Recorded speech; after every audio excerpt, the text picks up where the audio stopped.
मोहतरम नाजरीन, अस्सलामु अलैकुम वरहमतुल्लाहि वबरकातुहू। शहादत इमाम हुसैन की याद तो हम सिर्फ़ मुहर्रम के महीने में मनाते हैं। हालांकि होना तो ये चाहिए कि हम हर वक्त इस पैगाम को, इस वाक़ये को याद करें और उसका जो सबक है उसको अपने जहन में रखें और अपनी ज़िंदगी में इस पर अमल करें। आम तौर पर लोग मुहर्रम के महीने में, हमारे जो शिया हज़रात हैं वो अपने गम का इज़हार करते हैं, सीना को भी करते हैं और रोना पलाना, और फिर ये जो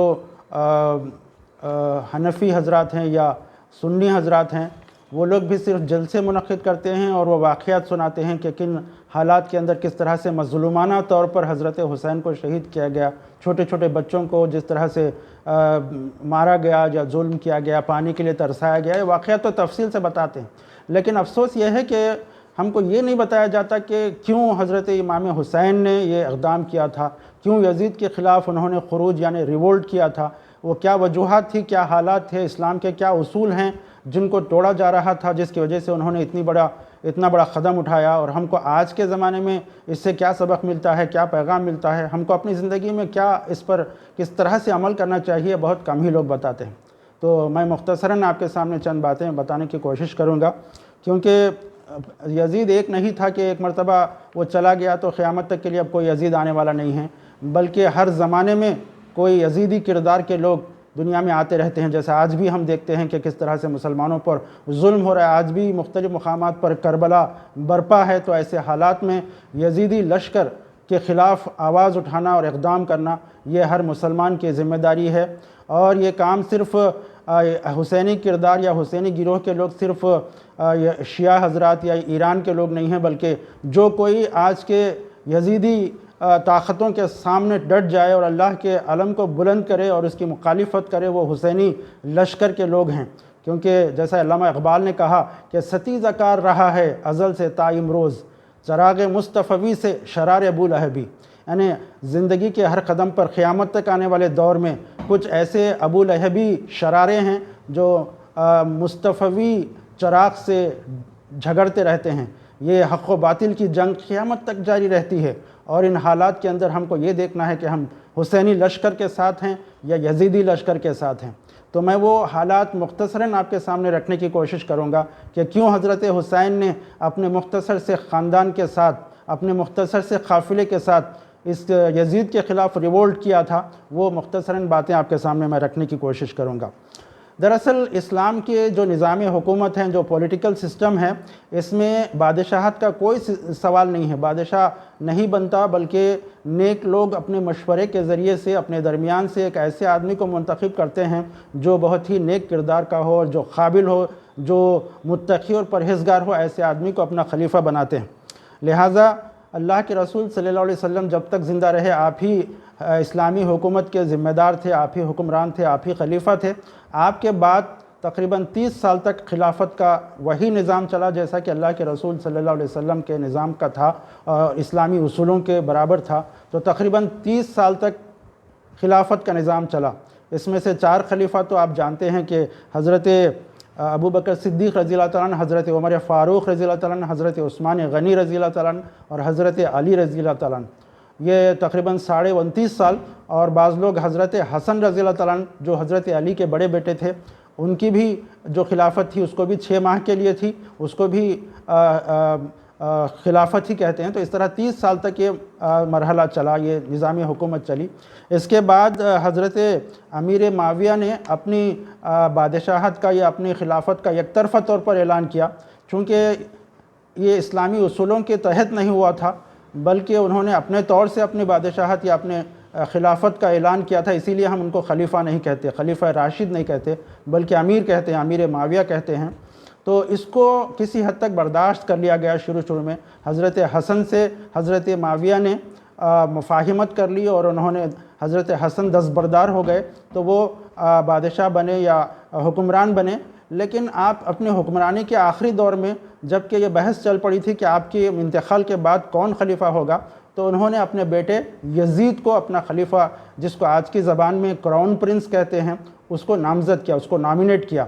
तो बाज़ लोग कहते हैं, बल्कि ज़्यादा इस बात पर ज़ोर देते हैं कि यज़ीद शराबी था, कबाबी था, गुनहगार था, तंबूरा बजाता था, रेशम पहनता था, ये तमाम तफसीलात बताती हैं। بتاتے ہیں اور یہ کہتے ہیں کہ چونکہ وہ برا آدمی تھا اس لیے حضرت حسین نے اس کے خلاف خروج کیا، ریولٹ کیا، ایسی بات نہیں ہے۔ اگر وہ برا بھی تھا تو اپنی جگہ تھا، لیکن اصل وجہ یہ ہے کہ اسلامی اصولوں کے لحاظ سے وہ خلیفہ منتخب نہیں ہوا تھا، اور اگر حضرت حسین اس وقت خاموش رہ جاتے، کمپرومائز کر لیتے اور اپنی جگہ بیٹھ جاتے تو اس بات کا امکان تھا کہ قیامت تک کے لیے مثال قائم ہو جاتی کہ خلافت کا نظام اگر بدل بھی جائے تو حضرت حسین جیسے آدمی جو حضور صلی اللہ علیہ وسلم کے نواسے تھے اور آپ کی تربیت یافتہ تھے، تو وہ خاموش رہ جاتے تو ایک مثال ہمیشہ کے لیے قائم رہ جاتی کہ یہ نظام چلے گا، حکومت ایسے چلے گی۔ اس لیے انہوں نے فیصلہ کیا کہ اس کے خلاف ریولٹ کیا جائے۔ بعض لوگ یہ بحث کرتے ہیں کہ آپ جہاد کے لیے نہیں گئے تھے، ریولٹ کے لیے نہیں گئے تھے، تو سوال یہ پیدا ہوتا ہے کہ کیا وہ تفریح کرنے گئے تھے اپنے خاندان والوں کے ساتھ لے کر کوفہ کی طرف؟ ظاہر بات ہے کہ ریولٹ کرنے گئے تھے، کیونکہ وہاں سے لوگوں نے ان کو بلایا تھا کہ آپ آئیے، ہم آپ کے ہاتھ پر بیعت کریں گے۔ تو اس طرح سے وہ اس بات کے لیے گئے کہ اس کے خلاف اپنا اعتراض اور اپنا احتجاج اور اپنا ریولوشن، اپنا ریولٹ درج کرانے کے لیے، کیونکہ جیسا کہ میں نے کہا کہ یہ اسلام کا اصول نہیں ہے کہ کوئی آدمی بادشاہ خود سے بنے اور اپنے بیٹے یا اپنے پوتے یا اپنے لوگوں کو اپنا نامینیٹ کرے۔ تو اس طرح سے قیامت تک کے لیے انہوں نے ایک مثال قائم کرنے کے لیے انہوں نے اقدام کیا۔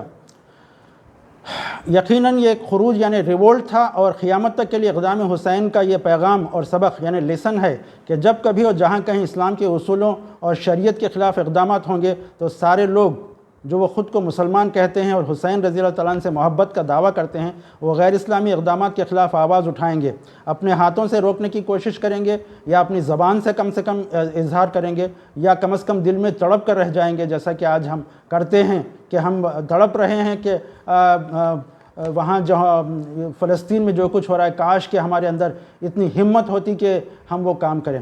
آج جو کھڑے ہوئے ہیں وہ حسینی کردار کے لوگ ہیں۔ اس کا مطلب یہ نہیں ہے کہ صرف شیعہ لوگ یا ایران کے لوگ ہی حسینی کردار کے، حسینی لشکر کے لوگ ہیں، بلکہ جو کوئی چاہے وہ کسی قبیلے، کسی مسلک کا ماننے والا ہو، اگر ظلم کے خلاف آواز اٹھاتا ہے تو وہ حسینی لشکر کا آدمی ہے۔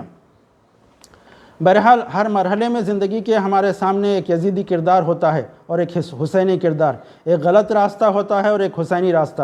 ایسے ہر موقع پر ہم حق کا ساتھ دیں گے، سچائی کے راستے کو اختیار کریں گے اور ہر ناحق اور غلط کی مخالفت کریں گے، چاہے ہماری اس میں عزت و آبرو چلی جائے، چاہے جان ہی کیوں نہ چلی جائے۔ یہ حسینی لشکر کا طریقہ ہے۔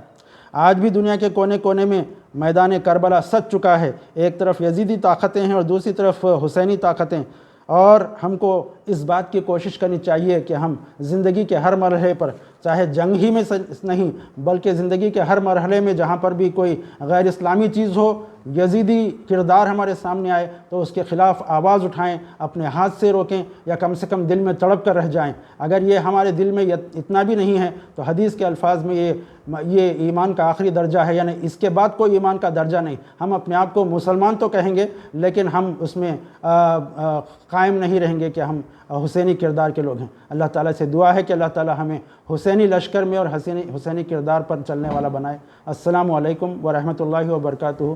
شکریہ، جزاک اللہ خیر۔ اوکے۔